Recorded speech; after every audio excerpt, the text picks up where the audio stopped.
I'll tell you one thing. I'm going to start off and dedicate this to the male American man. And I'm going to put a picture of a white man up there because I'm a white man and we're demonized and terrorized throughout history. And we're going to go into the explanation of the reason why this is done. You can see a young man sitting on a bench.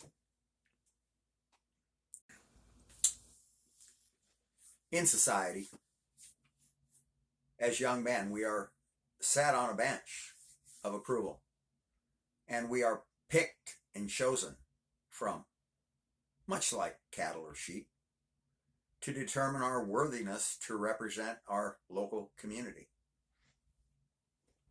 in battle. When this societal pecking order leaves you behind and you are not chosen for the dodgeball team and are targeted by groups of people, and you notice that these people are the more affluential people in the town, and you start to notice this societal pecking order exists among men all throughout life, and the humiliation and the lesserment, making men lesser, is a common theme. Squash them like a bug. Tell them to take out the trash. Tell them to hold the purse. Tell them to do this. Tell them to do that.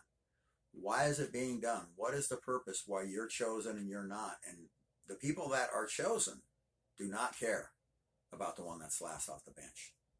The person that is last off the bench is never cared about. In my hometown, I've been ripped off by a former fire chief and people that have businesses on Main Street. They wanted somebody cheap to do labor, and then when I quit doing their bidding, then they called me a bunch of names, told everybody in the community I was a bad person, not to use me anymore, and called me bad names, and then went and hid behind God. I'm an honest and fair and great person who's been ruined by a couple people just because I won't work for them while they rip me off. And everyone believes them. And I'm ostracized from society because somebody has decided to put me somewhere on a bench that I refuse to sit. It's interesting. So, meritocracy rules in America again, huh? Tell that to this man right here. Broken, bruised, and busted. He's got nothing. He's got nowhere to go. And everyone believes the exact opposite of what he believes in his heart and soul. That he's a warrior, built to spit blood on his opponents, while you think he's just some jackass to hold a purse and take out your trash while you yell and scream directions for him to turn in a car.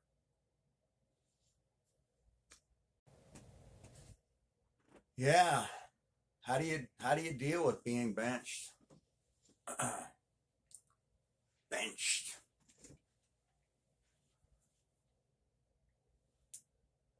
Yeah.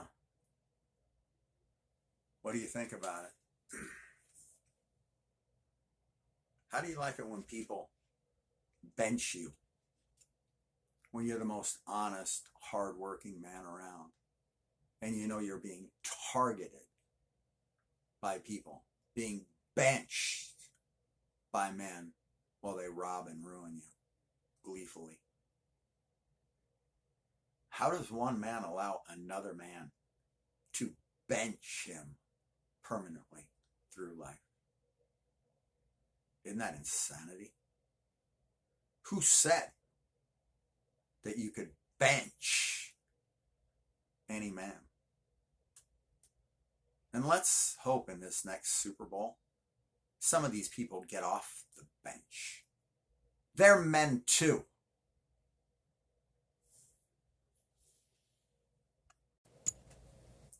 We've heard about the terrible things going on. What are you going to do when your kid gets benched? What do you tell him? You tell him about Santa Claus. You tell him about the Easter Bunny.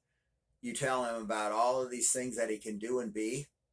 I'm living proof that you can get crushed because of a website. Ruined completely everything you've ever worked for. and be left in a world of clowndom just because a couple guys that are rich don't like you and your website. Isn't that crazy? So I'll tell you what I told Mother today. Just believe the narrative. You know, if parents, you don't know what to do if your kid gets benched, that's what this said. What to do when your kid gets benched? Believe the narrative that he's a loser, that he was put on this earth to carry out some girl's trash in the future. He's here to be barked at, told which direction to turn, left or right. That he's here to be your personal slave that you can command at will your marriage and then take half of his belongings in the end because women always win. So at some point, all men get to ride the bench. And women like these ones in Minnesota see to it. It's part of the narrative. It's part of the data drop.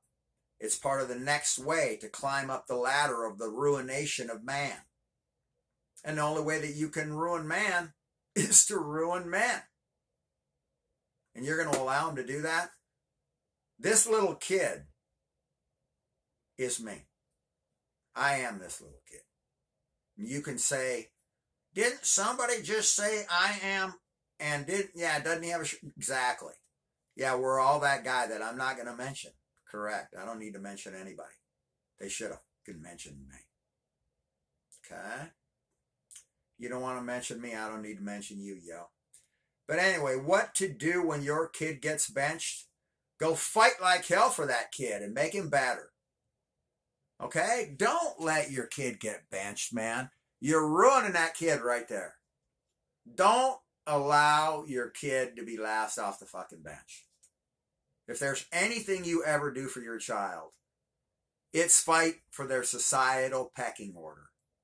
Fight for their manhood. Fight for the fact that they're warriors inside. And prop them up as such. Stop treating men like dirt.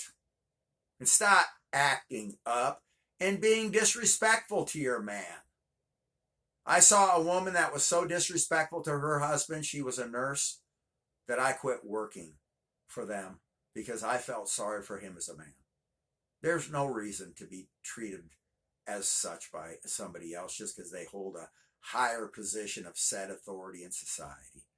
Don't let anyone bench you. And people do it in every household, every day, in every classroom, in every gym, in every office building, in every manufacturing facility, and on every job site in America. The bullies are always in charge and they always keep people in a pecking order. And you're always last off the bench when it comes payday.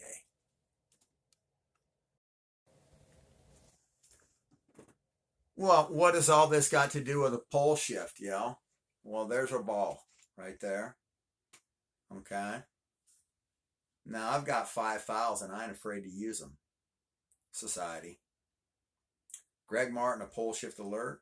Is a former radio DJ on 2 different radio stations, and I did shows in LA for KNAC with a famous friend of mine from Wayne's World 1 and 2. He knows who he is. But anyway, guys, I'm talking about the disillusionment of society. I'm talking about them turning everyone on each other so we don't turn upon them. Something big is coming. Now, where do you want to be? Do you want to be on the side of the poor, or do you want to be on the side helping the rich who don't give a damn about you, clearly? You see what they're doing, what's going on. You see these things that are out there. How much longer do you fools want to go on continuing that any of these people care about mankind? All of these rich folks do not give a damn about you, and clearly they're sitting on a much higher portion of the bench. All men draw the line in the sand.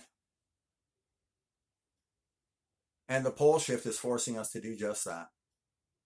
They're forcing us to choose between corruption and peace. The iron boot, their way, or the highway.